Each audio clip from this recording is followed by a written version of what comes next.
Alors la façon dont je m'entraîne pour ces coups-là et l'importance qu'elle peut avoir sur votre score, autant au niveau professionnel qu'au niveau amateur. Pourquoi l'importance de ce coup? En fait, on n'imagine pas l'importance qu'il peut avoir, car souvent on tape des pleins mouvements, que ce soit sur des par 3 ou sur des par 4. Maintenant, il arrivera souvent à un joueur amateur de ne pas pouvoir arriver sur un par 4 en 2 coups, donc il faudra qu'il se laisse une distance où il sera à l'aise et une distance où il faut jouer beaucoup avec le feeling. Donc cette distance ira, on va dire, de 40 à 100 mètres environ. Et pour les joueurs professionnels, l'importance de ces coups est spécialement sur les par 5, où on ne peut pas atteindre le green au deuxième coup, donc on devra jouer un lay-up, se mettre à une certaine distance où on sait qu'on sera à l'aise pour aller chercher le drapeau et envisager un birdie plus facilement.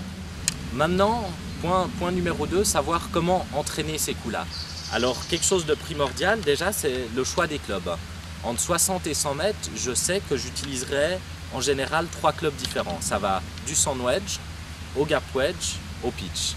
Donc pourquoi j'entraînerai ces 3 clubs? En fait, c'est pour travailler le feeling, à savoir qu'il y aura des situations différentes. Un green très mouillé ou un green très sec se jouera de différentes manières.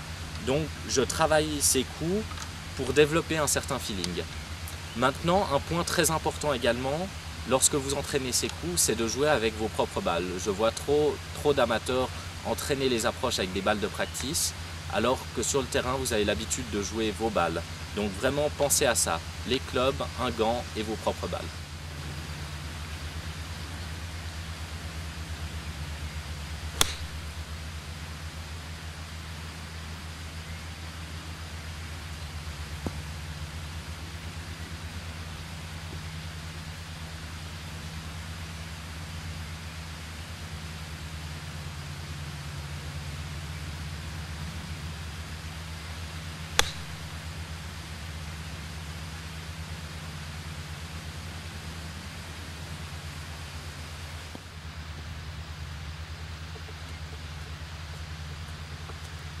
Alors le coup avec le sand wedge était un coup assez haut avec un divot important.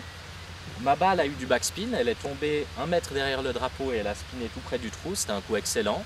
D'ailleurs qui aurait presque eu une chance de rentrer. Le birdie est donné.